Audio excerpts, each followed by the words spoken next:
Nous surtout, oazana posa koya, aye na ye, au lobby, ba réponse na yo kaka. Toko beta masolo bandeko nanga ya Congo, masolo ya Kinshasa. Banani baza banguna ya Congo, banani bakoteka Congo. Lelo Kinshasa ekomi mulunge, banda kweza partout, bakoteka balobite pour la raison d'insécurité. Basali boye pour la raison d'insécurité. Tomonaki il y a peu, quelques jours. Bakangi ba responsable ya DGRK. Bakangi secrétaire général ya urbanisme et habitat pour la spoliation. Oyo batu bake batiki butu batiki bang. Bakangi bato ya agence ya grands travaux. O bazolo bama l'année prochaine tozo totaliser 10 ans na lobaki na bango.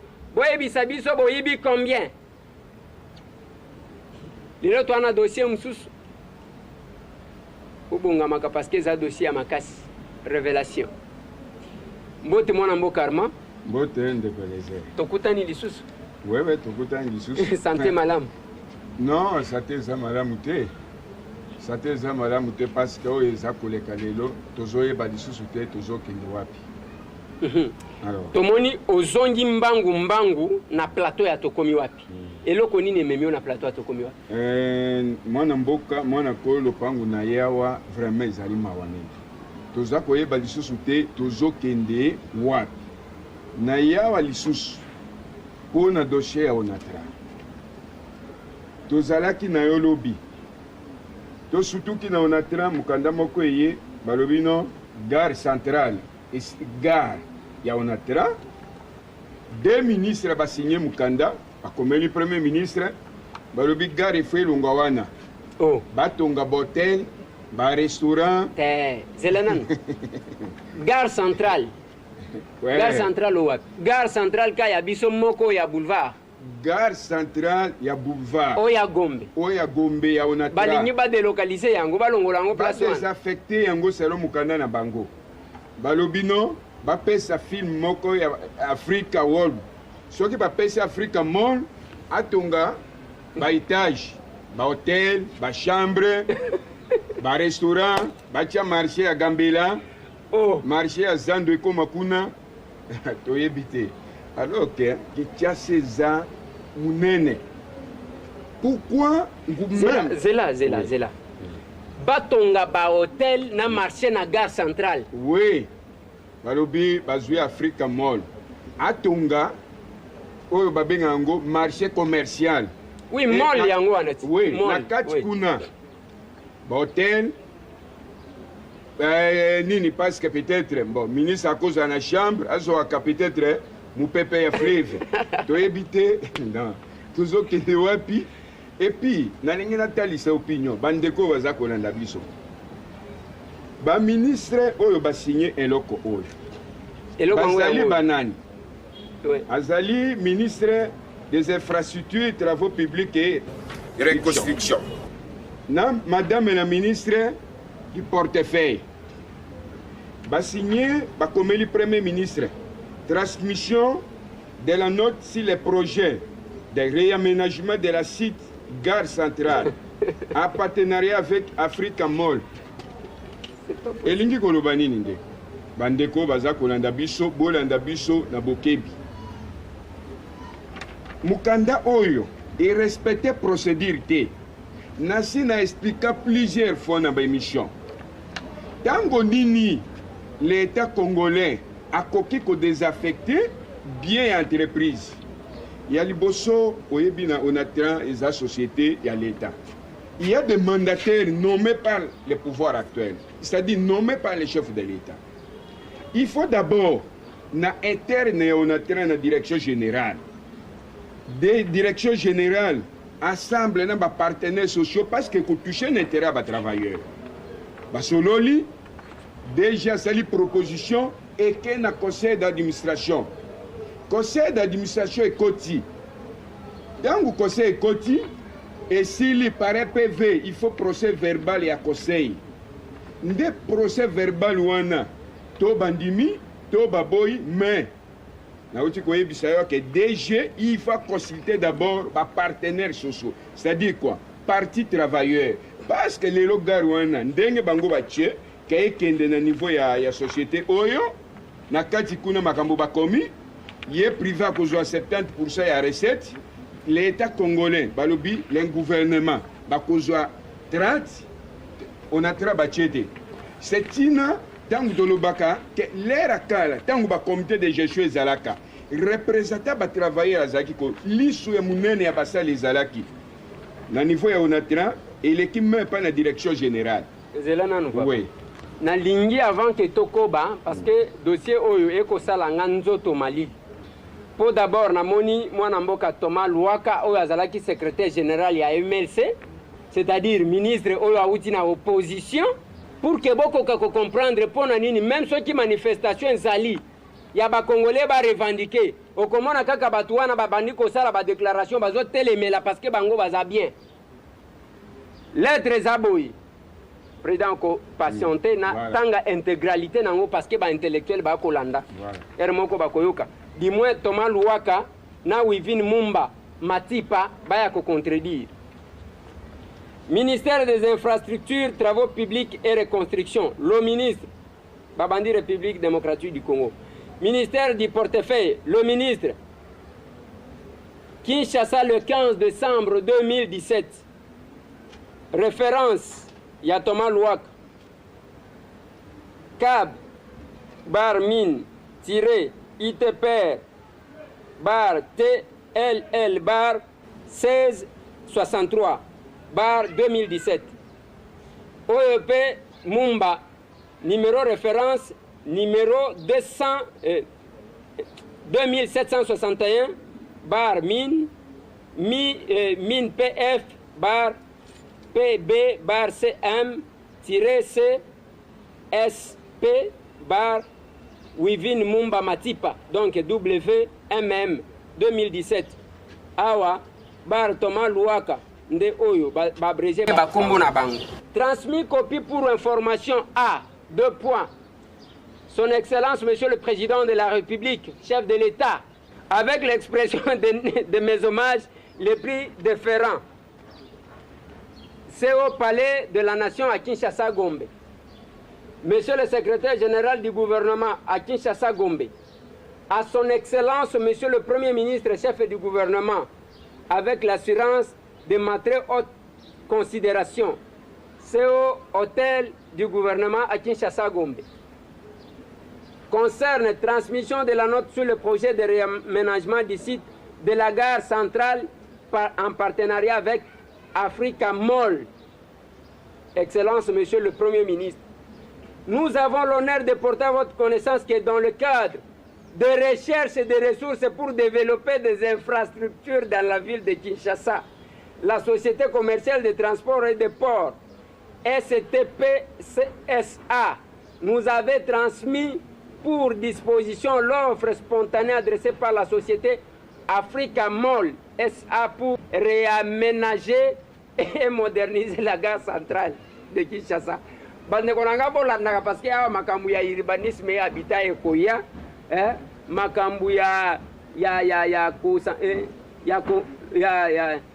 mobiliser ko rechercher ba ressources pour développer les infrastructures na Kinshasa ezali. Ce projet a été soumis à la compétence du gouvernement étant donné que le site de la gare centrale sous gestion de la STP SA relève du domaine public en feu.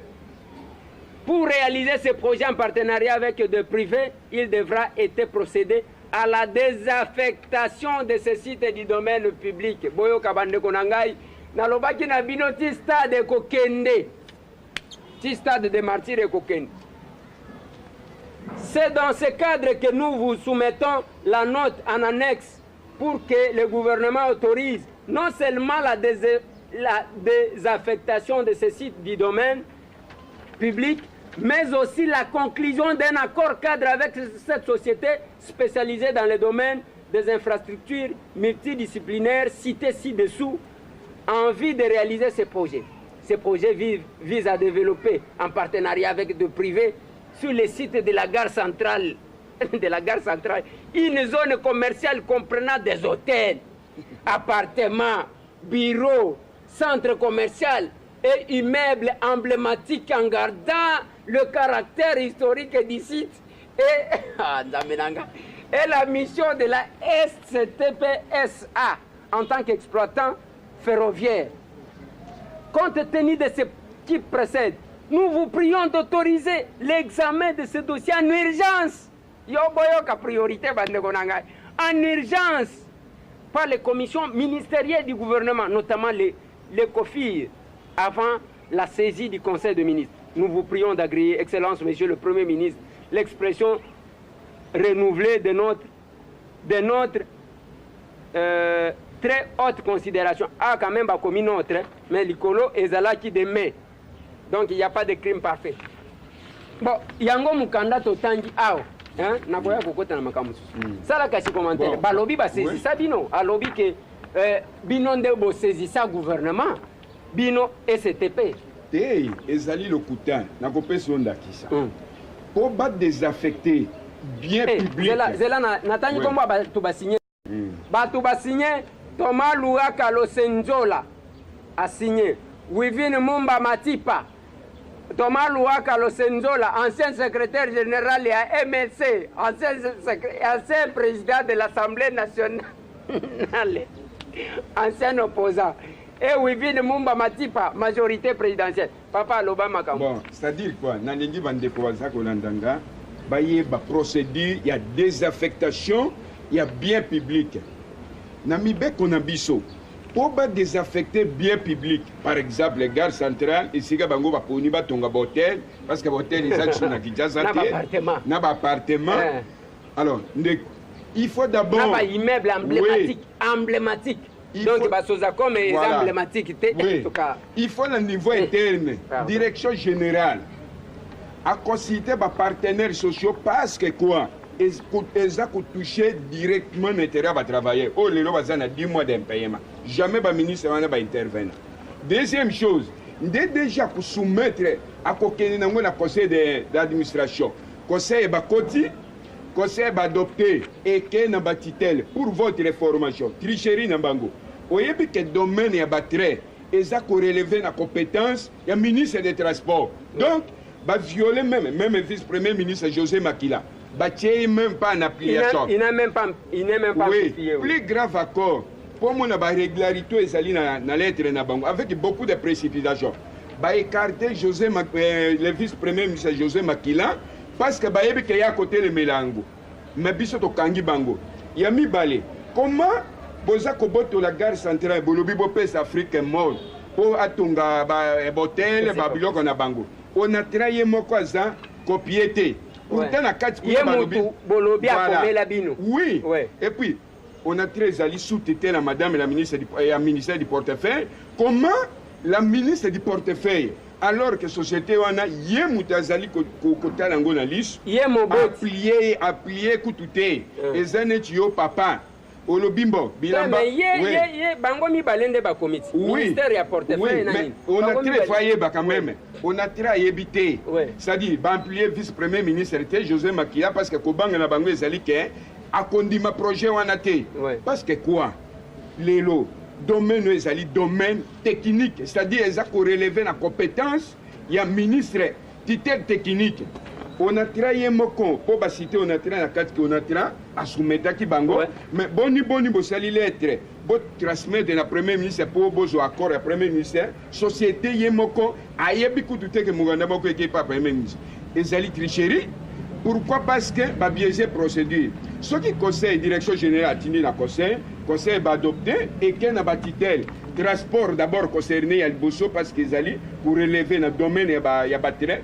Les autres ont un dossier qui nous a intervenu les locaux pour récupérer le site Sokopao. C'est le vice-premier ministre José Makila. Pourquoi les Rwanda maman na monana kate? Oya portefeuille. Na lobaki na émission nanga dernièrement. Pourquoi silence naï? C'est parce que le projet na bango ya portefeuille on a train de privatiser. Mais ça c'est la privatisation. Deuxième, ce qui est que na batitel, ne batitel va proposer na conseil des ministres. Conseil tango kokota. Le conseil va adopter la proposition de loi parce que les gens vont relever qu'ils ont des affectations.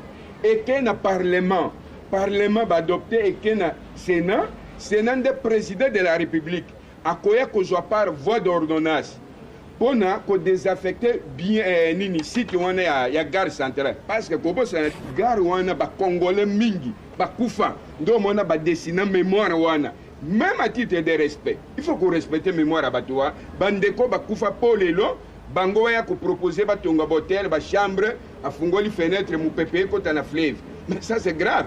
Et après ordonnance à chef de l'État le président na 4 ordonnances sont chargés de l'exécution. Soit les membres du ministre de l'Infrastructure, et non, ministre des Affaires foncières, ministre de l'Urbanisme et Habitat, ministre à portefeuille, et puis ministre des Transports.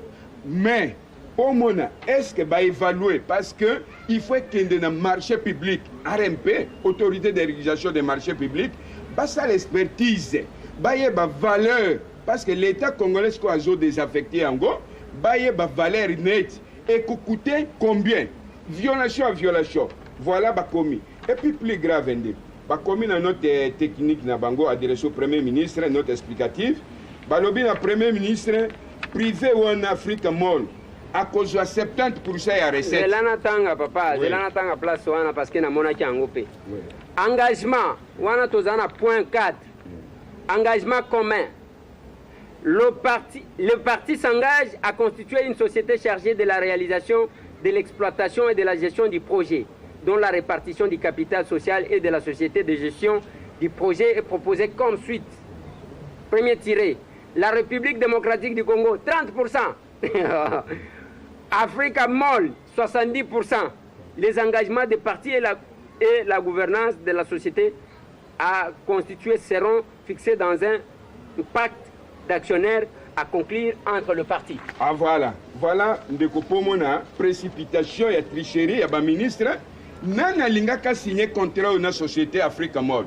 C'est l'ONATRA s'il s'agit par exemple parce que domaine wana l'État congolais a pesa ngono ONATRA. Madame la ministre du portefeuille pour Yemudazali titel administratif ya ONATRA. Alingaki d'abord a imposé ou bien a instruire ONATRA va approcher la société, on va signer contrat, on a la société, mais pas des affectations, parce que des affectations, projet de Bango Ezali, et l'ongouin, n'a pas réunatra, et comme on n'a pas privé. Et puis plus grave, Balobi, République démocratique du Congo, a 30%. Et c'est quand on parle à travailleurs. Parce qu'il y a 30%, on va déterminer qu'on a autant, parce que lobby, et on a annoncé, maman, on a portefeuille à signer lettre, on a 30%. Alobi makambo ba réforme mais il a dit que projet na bango ezali pour ba démembrer société wana et puis c'est grave encore tant balobi qu'on a tra mutatinde la kibiso mais il faut pas prouver biso d'abord PV ou direction générale à solo la qui n'a pas partenaires sociaux parce qu'il faut biso de autres intérêt ya ba travailleurs aussi PV procès verbal et conseil d'administration parce que bango bazolo bano PCA signé à lettre. Maintenant, PCA a engagé le conseil et ça dit conseil d'administration. C'est-à-dire qu'il y a accusé réception, na kobanga. Parce que ce qui a signé quitté, balinga ba betaï gogo va suspendre. Kobanga wana peut-être a signé. Mais il a engagé le conseil parce que le conseil, il faut procès verbal. C'est ça la procédure. Comment le ministre au basa nommé? Procédure même à des engagements. Baké à côté. L'État comme. Yokana na ibisayo. Bandeko. Awa na next yoka makamba zoloba balobi kin cabine za kin cabine omoni soko liki ko atre sep bungu na sekuna de gare linge ko makuna voilà qui va visiter balobi bakende ko tonga gare centrale kota kin cabine voilà yami bale bandeko boyo kanenge bazoloba érigé au profit de la STPSA dans la zone industrielle de Limité. Il faut bakende na Limité. Deux nouveaux hangars, 2000 bangars mi balé, il y a 1000 mètres carrés chacun. Papa, loba makamuna yo. Alors, ndekwelingi ko loba. Bangar mi balé, il y a 1000 mètres. Na lobi boy. 1000 mètres carrés na moko. Au moins place ba pesa ki ke wa kunda chen Tshisekedi na cimetière à Gombe. Baloba ki 500 mètres carrés. Siko bazwa distance wana ya kokunda mutu basala ngo 2.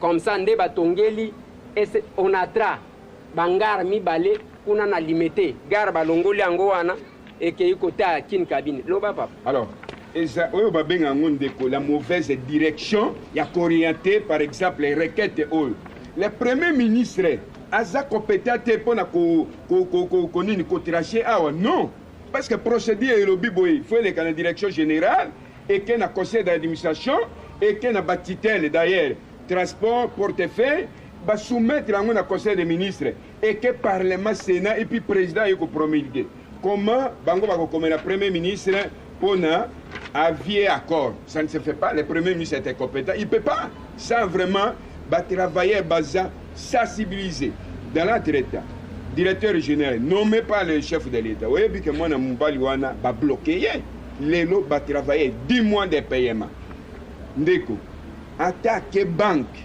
toti ko on a tiré autorisation à 30 millions atambolo moins na 4 banques soki bayokani lelo lobi pas banque à lobi boya ko zombongo na 11h tango ba okende na 11h banque à lobi te il faut que opesa biso bandako nana visita ki ba banque na butu mais les roi ministre à portefeuille ba o bazaka na mo adi na ba banque non mais ministre à portefeuille intervenant kate nzokande projet na ezali d'abord oyebi a face ya garage centrale ba botolo na tira batonga immeuble soko côté à très beach batonga lisusu immeuble soko kena limete ba villa menacé oye na commerce awa exenda ko exendongala ba botola lelo tozolo bana ba moni ba libanais na ville du commerce baza ko mesurer si vilain onatra et portefeuille aye ko ça lisusu bêtise mais ba mona ki ba mususu omoni nzela poilu bazo mesurer bazo tala on veut donc on veut tout vendre mais naza ko yebisa ezali mawa comment ba komeli premier ministre ça que vice premier ministre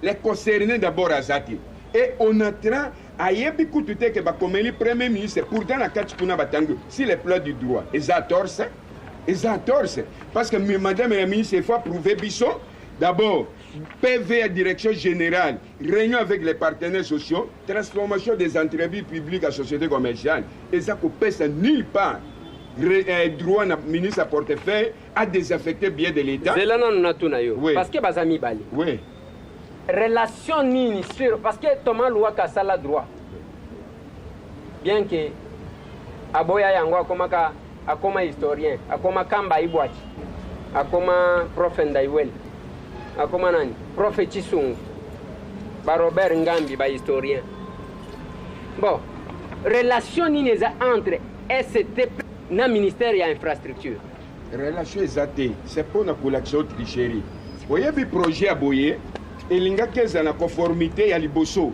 les dettes telles transport na portefeuille mais bango bakoya ko saisir bakoya ko zo dossier après avoir ce qui réunion conseil d'administration ekoti nde bango mibale po ba soumettre ngo na conseil des ministres oyebi tina na lobaki na émission moko nde to lobaka na mona mboka muzito transformation ba entreprise publique à société commerciale kotika titel moko eza ko boma ba entreprise lelo tusuki wa ndeko naza ko yebisa yo donc mona mboka Adolphe Muzito nde muto aboma atika titel moko oui mais ye muto azana base à réforme conséquence nango yango wana d'abord ye aza muto liboso faut senga peuple pardon parce que ye muto azaki premier ministre il s'est précipité lelo tusuki wa ya zolo bono ya longwaki na ye oyo bayaki fallait basala suivi bakosala suivi ndenge nini matata ye kokuta le premier ministre matata ye kokuta ba entreprise ezaki déjà oyo babenga yango transformé batie ba mandataire oyo bakokaki mais lelo conséquence nango deuxième chose est-ce que ozoyeba ke même portefeuille wana basigné baimposé on entra contrat moko na baside africain ya balocomotive oyo on entra ko bénéficier moins de 20%.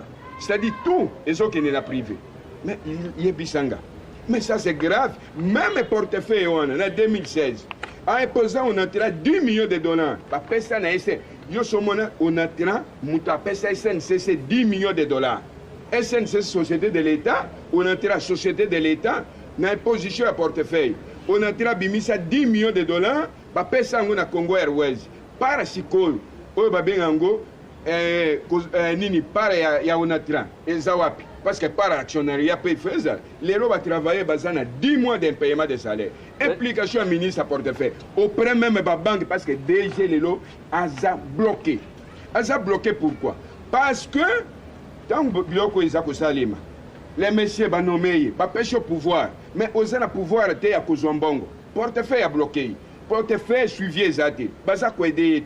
Et le portefeuille abîmé à l'obino, induire même, vraiment, comment même moi, Namboka Thomas Loak. Oh, Tolanda Kémicho, je connais les Congo. Toloba, je peux continuer l'histoire, je connais les Congo. Que l'air moko boye na période moko boye gare centrale ba désaffectant bateka yango yekolo ya je connais le Congo oui mais quelle est la relation na lingo sukisa parce que to si to déborder na minute na biso oui na lingo na sukisa tout capo na biso ba travailler ba mobiliser to sengi na chef de l'état à s'impliquer personnellement parce que tant tozo ko dénoncer tant la ba ministre na ye ba gafe o ba za ko sala. Deuxième chose, situation est à mais bango baza batali bosso il faut pas faire sa société on a appris et pour na biso projet on est écolégaté parce que premier ministre a désaisi du dossier elle a la compétence na été et que ce qui premier ministre a salé autre chose va travailler tout comme marché tout ça va congolais président l'obito zone unité cohésion mais un loco bazo pousser bato ba bimana banzela lobi ba koloba bino voilà et boyina boye si c'est là ba menoa banani va provoquer basali. Oui, ça l'a caté. C'est pour vous dire que Bandeko Baza Kolanda, bon fungola misu parce que domaine public, mais il faut pas développer même au Babengango vers Bakongo. Pas ces akuna, pourquoi qu'on a Bakotonga, ceux qui va privé, il faut pas créer ba cité à Sika. Au lieu de son bakana cette ville. Donc procédure ba sali biloko yo, ils ont respecté et pour nabiso syndicat to lobino, to côté les Milango va travailler baza déjà formé, va se préparer. Merci. Merci, moi Namboka Armand. Boyebi ke na kobela po Namboka oyo. Wana, ce sont ces gens qui montent des complots pour me faire du mal, pour m'inquiéter. Yango. Tolingi to katoma luaka parce que les cas qui pona makambu ya ba marche les cas lobi wana passa koloba loba. Donc d'abord, son Excellence, Monsieur le Président de la République, chef de l'État, avec l'expression de nos... Il fallait qu'il y ait de nos sentiments, parce que vos amis balais, de mes hommages les plus différents. Il ne fallait pas beaucoup même de l'expression de nos hommages. Il fallait qu'il avec la volonté à Kebiso Togolia. Vous vendez tout. Même emblème ya mboka na biso gare centrale ekotika la namboka nini gare wana eza salité te bokoko c'est la insécurité te ceux qui bozana posa ya kotonga ba mall rond point Willery yangoyo esuki sabino makanisi mayele botongi mall ya munene wana bosali banzele koleka na se ekoleka boye banzele misusu likolo pour que embouteillage sale matin boko sala yango boko sala yango. Mais vous allez même, bande konangai, boye. Mutu alobate dès que balobi bakosala complot bakoza kombo na ye na réunion batie yango wana umukamate. Pourquoi on ne l'inquiète pas? Pourquoi on ne l'a pas encore arrêté? Pourquoi il a liberté totinde le bakuluna yango. Yango. Et je suis trop sûr que cette lettre na habité. Ata et pas chef de l'État ngo nandimite ke oyo na lobi boye. Naibi comment va fonctionner kati parce que oyo nzambe nanga naloba nini eloko aboye côté ka gare centrale na belela na ba congolais ke kalate ba côté ka stade des martyrs ya gare yango ozomi tuna d'abord ministère ya travaux publics na infrastructure yeko sala nini na makambo oyo moboti mama ministre ya portefeuille mama Wivine Mumba oyo azalo kola moboti ya onatra parent ndozolo bale bozo mwana wana boteka ye on va solder nangina bakisela comment un peu rapidement parce que aussi tolé oye bikiawa ba yo ka chef de l'état bazakola taillé donc pour bazwa kitis phrase moko bakomia moko tanga. Ainsi donc un réaménagement progressif est encouragé et c'est dans cet esprit que le gouvernement a apporté le soutien nécessaire au développement du projet Kin Oasis cité Joseph Kabila yoka ndenge bazobenga oyo batonga na kan kokolo balobi kino oasis bazobenga ngo cité Joseph Kabila sur le site de Bandalungwa pépinière et du projet cité moderne sur le site de la foire internationale. Ça là vraiment c'est-à-dire awa bazwa protection bakeko bamba chef babino to lukeseka moko cité moko bapesa komba chef de l'état comme ça tango bakomona boye ba non donc kuna na gare sikoyo bakopesa ngo mol mama Olive obile Bruno Chibal nzambe na ngai mutema passe ata soki bomoni to koseka ça nous fait très mal okomi tuna bandeko na ngai mboka oyo eza wapi on est en train de se partager awa est-ce que Rwanda aliawa yango na tuna ka bandeko na awa batu mibale oyo basigné Wivine Mumba Matipa na Thomas Luwaka Losanzola Rwanda aliawa Rwanda zaliawa to Burundi to Uganda awa aliawa nous-mêmes biso moko ba congolais tozo sala kindoki ya moyiboyi ngai na mona tank pendant que Thomas Luwaka azalaki secrétaire général akoya ko contredire biso akenda ko kanga ba photo na gare centrale wa matata ngoyo ya majorité azalaki bozo critiquer ye il n'a pas vendu gare centrale bien au contraire à bongisi omoni bato maniema bazaka bato soin kwetu akutoke boy soka ilungwe mupini ibaki yango moni même tango atiki jardin du premier jardin de premier